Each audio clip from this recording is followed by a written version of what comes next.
Meu nome é Jó, e esta é a minha história.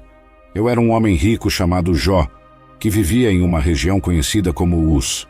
Eu possuía uma grande família e enormes rebanhos. Sempre fui uma pessoa íntegra e justa, comprometido em viver uma vida moral e mantinha uma relação muito disciplinada com Deus. Na terra de Uz, eu era conhecido por ser irrepreensível e honesto, temendo a Deus e me afastando do mal. Tinha 7 filhos e 3 filhas. Possuía 7.000 ovelhas, 3.000 camelos, 500 jugos de bois, 500 jumentos e um grande número de servos. Era considerado o maior entre todos os povos do Oriente. Os meus filhos costumavam celebrar festas em suas casas em seus aniversários e convidavam suas 3 irmãs para comer e beber com eles. Após um período de celebrações, eu organizava um ritual de purificação para eles. Bem cedo na manhã, oferecia um sacrifício queimado por cada um, pensando, talvez meus filhos tenham pecado e amaldiçoado a Deus em seus corações. Esta era a minha prática constante. Deus destacou as minhas virtudes perante Satanás. No entanto, Satanás argumentou que eu era justo apenas porque Deus me favorecia abundantemente. Um dia, os anjos vieram se apresentar perante o Senhor, e Satanás também estava entre eles. O Senhor perguntou a Satanás, de onde vens? Satanás respondeu ao Senhor, de percorrer a terra, indo e vindo por ela. Então, o Senhor disse a Satanás, você notou o meu servo Jó? Não há ninguém na terra como ele, um homem íntegro e correto, que teme a Deus e evita o mal. Será que Jó teme a Deus sem motivo? Replicou Satanás. Você não colocou uma proteção ao redor dele, de sua casa e de tudo o que possui? Você abençoou tudo o que ele faz, e seus rebanhos e manadas se espalharam pela terra. Satanás desafiou a Deus, dizendo que, se lhe fosse permitido infligir sofrimento a mim, eu mudaria e amaldiçoaria a Deus. Deus permitiu que Satanás me atormentasse para provar essa audaciosa afirmação, mas proibiu tirar-me a vida. Mas estenda sua mão e ataque tudo o que ele possui, e certamente ele o amaldiçoará, disse Deus. Muito bem, então tudo o que ele possui está em seu poder, mas não coloque sua mão sobre o próprio homem, respondeu Satanás e saiu da presença do Senhor. Recebi 4 notícias em um único dia, informando que minhas ovelhas, servos e 10 filhos haviam morrido vítimas de invasores, ladrões ou desastres naturais. Um dia, enquanto os filhos e filhas estavam celebrando e bebendo vinho na casa do irmão mais velho, um mensageiro chegou a mim e disse, os bois estavam arando e os jumentos pastando perto, quando os sabeus atacaram e os levaram, mataram os servos à espada, e eu fui o único que escapou para contar a você. Enquanto ainda falava, outro mensageiro chegou e disse, o fogo de Deus caiu do céu e queimou as ovelhas e os servos, e eu fui o único que escapou para contar a você. Enquanto este ainda falava, chegou outro mensageiro. Os caldeus formaram 3 grupos de ataque e lançaram um ataque surpresa. Aos seus camelos, levando-os, mataram os servos à espada, e eu fui o único que conseguiu escapar para informar você. Ainda falando, outro mensageiro chegou dizendo, seus filhos e filhas estavam celebrando e bebendo vinho na casa do irmão mais velho, quando de repente um forte vento veio do deserto e atingiu os 4 cantos da casa. Ela desabou sobre eles e morreram. Eu sou o único que escapou para contar a você. Em meu luto, rasguei minhas vestes e raspei a cabeça, mas ainda assim louvei a Deus em minhas orações. Então eu me levantei, rasguei meu manto, raspei a cabeça e, prostrado no chão, adorei, dizendo, nu saí do ventre da minha mãe e nu partirei. O Senhor deu e o Senhor tirou. Bendito seja o nome do Senhor. Em tudo isso, eu não pequei nem atribuí a Deus nenhuma falta, ao dizer nu saí do ventre da minha mãe e nu partirei. O Senhor deu e o Senhor tirou. Bendito seja o nome do Senhor. Eu estava reconhecendo a soberania de Deus sobre todas as coisas, incluindo a minha própria vida e tudo o que possuía. Por que continuei a bendizer o seu nome, apesar da perda imensurável?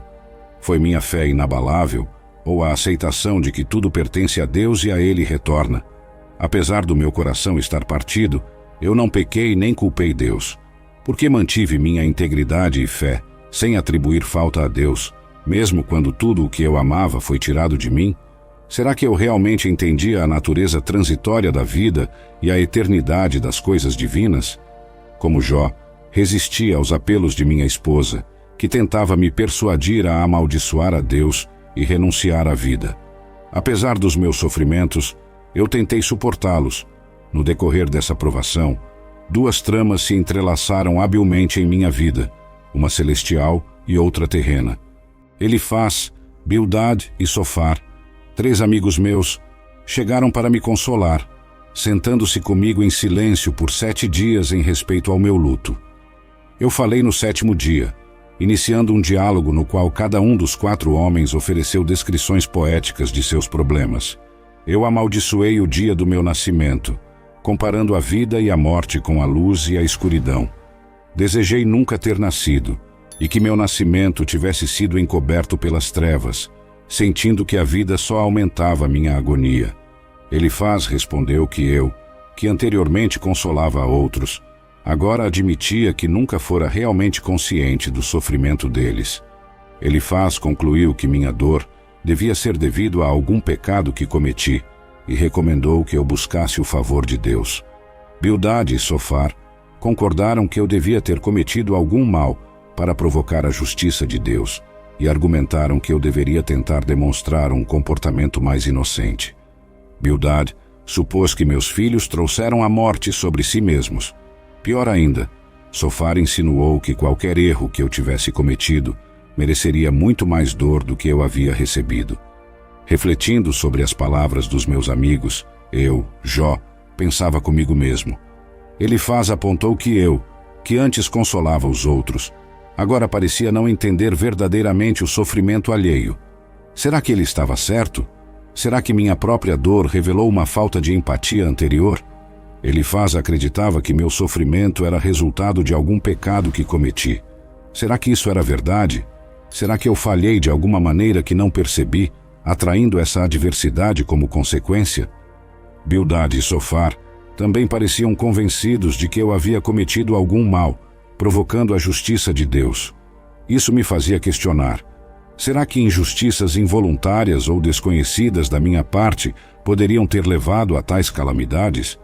Bildad foi ainda mais longe, sugerindo que meus filhos poderiam ter causado sua própria morte por suas ações.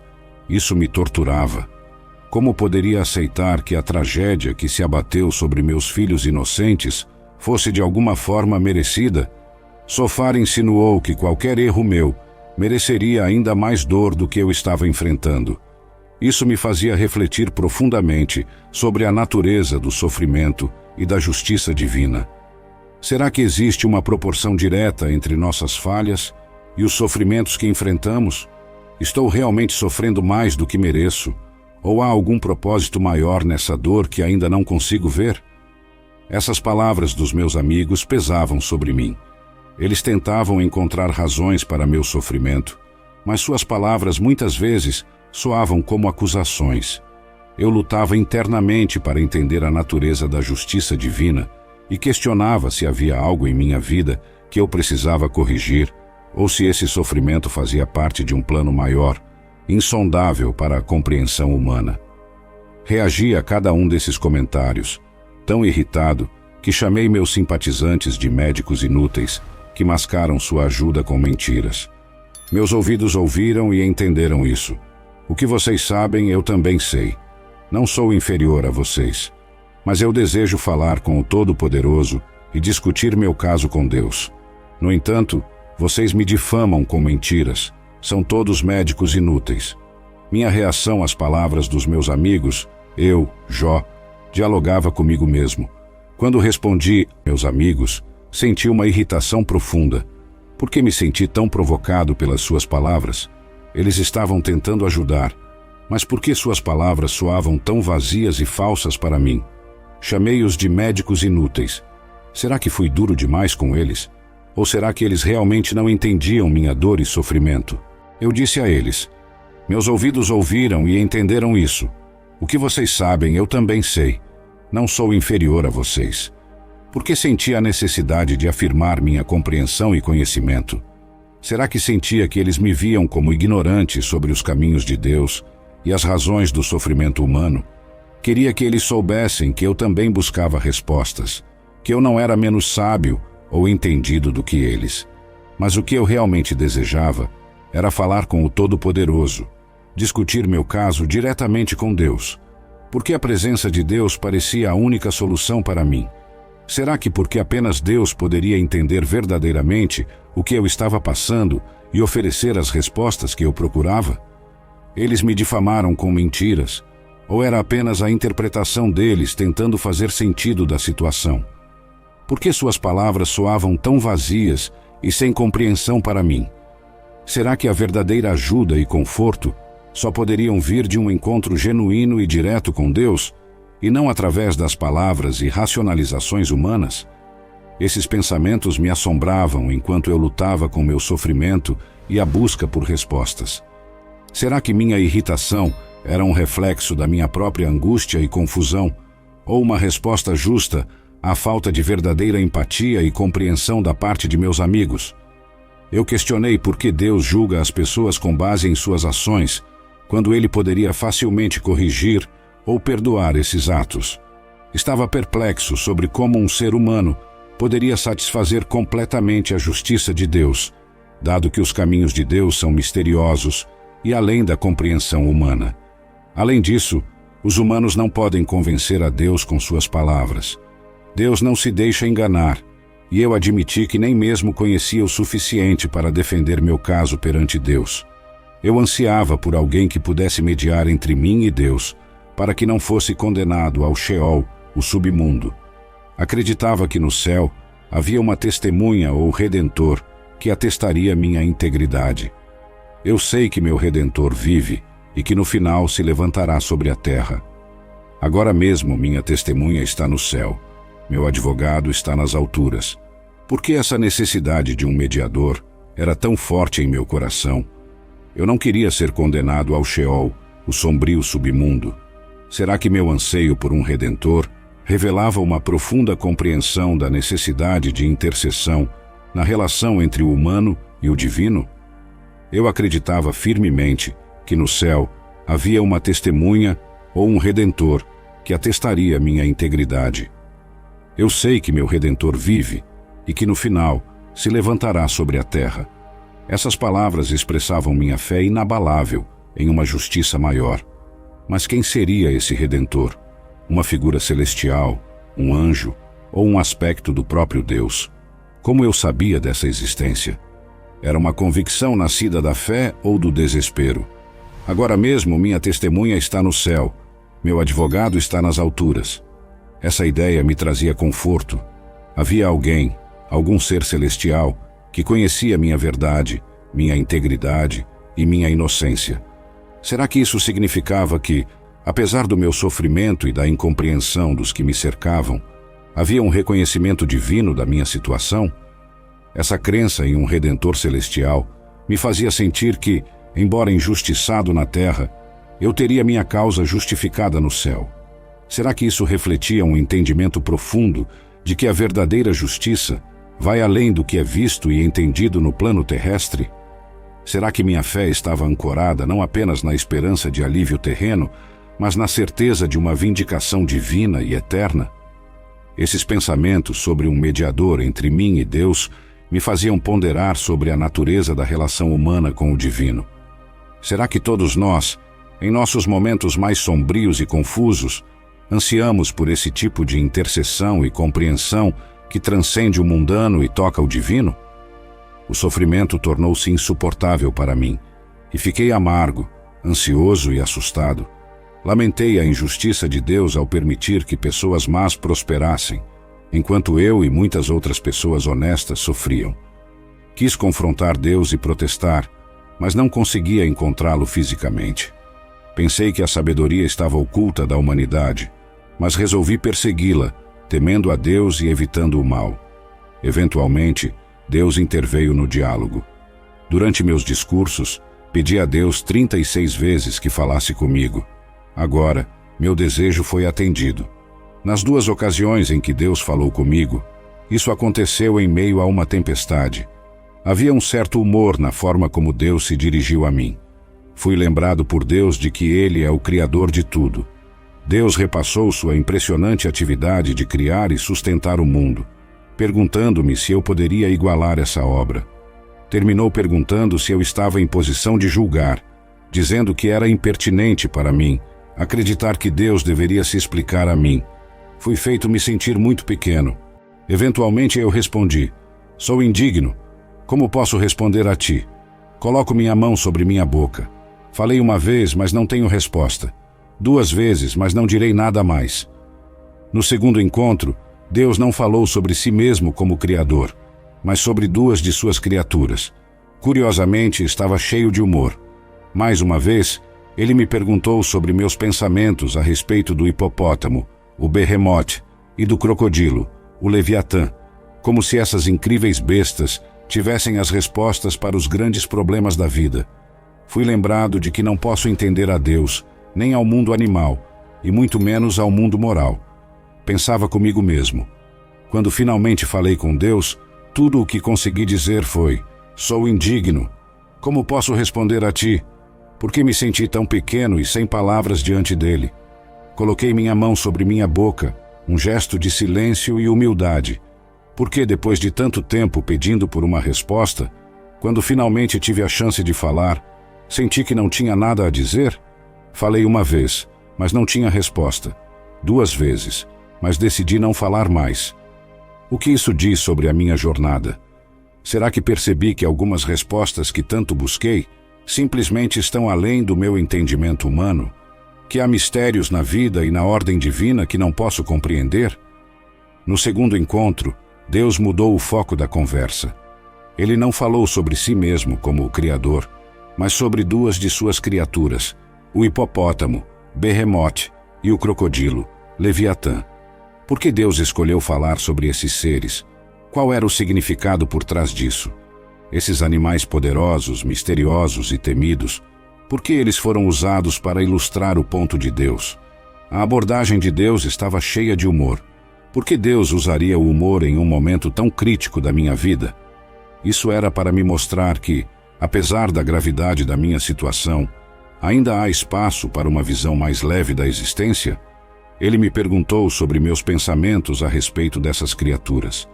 Será que a intenção era me fazer ver que, assim como não entendo completamente essas criaturas formidáveis, também não posso entender totalmente os caminhos de Deus? Fui lembrado de que minha compreensão é limitada, não apenas em relação ao mundo natural, mas também em relação ao mundo moral e espiritual. Estas reflexões me levaram a uma humildade mais profunda. Eu entendi que há coisas além do meu entendimento e que a sabedoria não reside em ter todas as respostas, mas em reconhecer e aceitar a grandiosidade e o mistério do universo e de seu Criador. Assim, o ponto principal de Deus foi: por que você está tentando discutir comigo? Eu respondi que Deus é onisciente e que nenhum plano dele pode ser frustrado. Agora me dei conta de que meu questionamento a Deus foi totalmente inadequado, e me desprezei e me arrependi em cinzas e poeira. Embora o encontro com Deus tenha sido humilhante para mim, o núcleo do meu problema foi abordado, já que voltei a me conectar com Deus. O diálogo ofereceu um clímax magnífico e inesperado para o livro. No epílogo, o texto muda de poesia para prosa, quando aceitei que não devia culpar a Deus por minhas interações com ele. Deus restaurou a mim filhos, 7 filhos e 3 filhas, propriedades, camelos e rebanhos de ovelhas, tornando-me muito mais rico e feliz do que antes. Como servo de Deus, fui reabilitado. Por outro lado, meus 3 amigos foram severamente repreendidos por Deus. Deus disse que eles não falaram corretamente sobre mim, indicando que não devemos citar seus discursos como se fossem verdades. O notável nas 2 rodadas de Deus comigo é que ele ainda não respondeu às minhas indagações e não me contou sobre sua aposta com Satanás. Eu não precisava saber o que estava acontecendo no céu, porque Deus tinha seus motivos para permitir que eu sofresse. Eu desconhecia a aposta divina. O teste seria inútil se eu soubesse. Este encontro nos ensina valiosas verdades sobre Satanás. Em primeiro lugar, sugere que ele não pode estar em 2 lugares ao mesmo tempo, não possuindo a onipresença de Deus? Será que minha fé e integridade teriam sido genuínas se eu tivesse consciência do desafio por trás de meu sofrimento? Talvez a verdadeira natureza da fé resida justamente em acreditar e confiar, sem ver o quadro completo. Essa situação também me faz refletir sobre Satanás. Foi-me revelado que ele não possui a onipresença de Deus. Por que isso é significativo? Isso implica que, ao contrário de Deus, que está presente em todos os lugares e conhece todos os corações, Satanás tem limitações. Ele não pode estar em todos os lugares ao mesmo tempo. Isso diminui o seu poder e influência em comparação com a onipresença divina.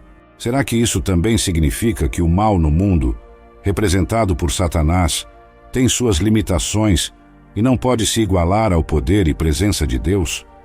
Isso me oferece algum conforto, saber que mesmo em meio ao meu sofrimento, Deus está presente, enquanto as forças do mal são, de alguma forma, limitadas.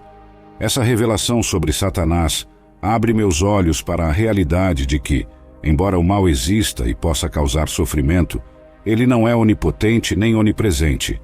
Deus, em sua onipresença e onisciência, tem um plano maior que transcende as limitações do mal. Talvez haja uma lição aqui sobre o poder relativo do bem e do mal, e sobre onde repousa a verdadeira supremacia e presença constante. Por que eu estava sofrendo mais do que outras pessoas era a questão central abordada. Existem dois pontos de vista. A primeiro, meus amigos estavam seguros de que o meu sofrimento se devia ao meu pecado.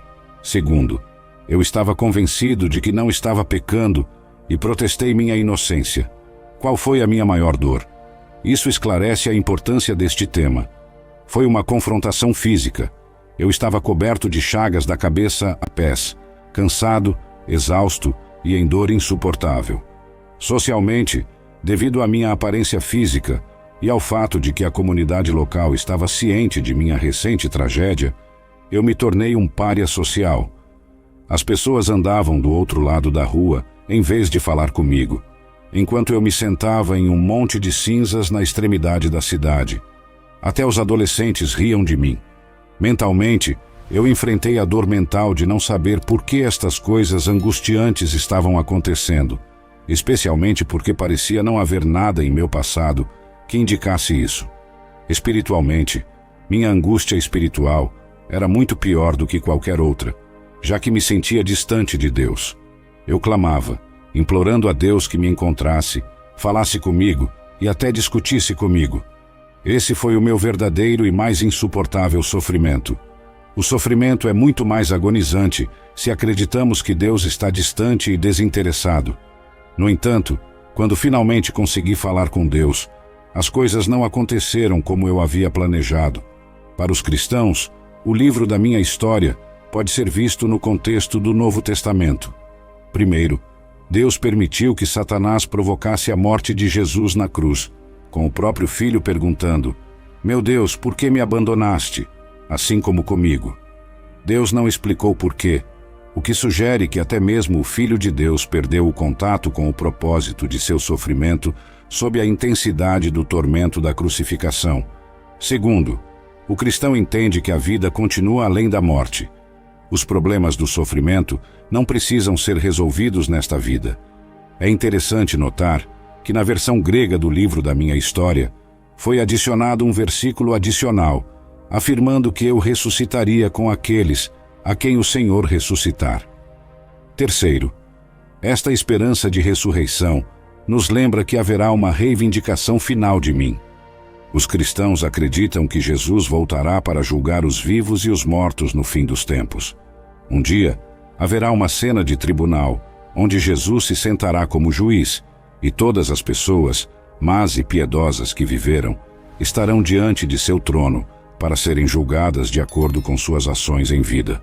Portanto, tudo o que eu ansiava está prestes a se tornar realidade.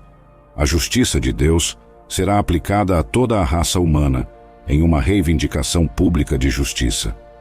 Ao explorar a minha história, descobrimos que as lições de fé, resiliência e justiça são mais relevantes do que nunca. Mas a jornada não termina aqui. Temos muito mais para descobrir juntos.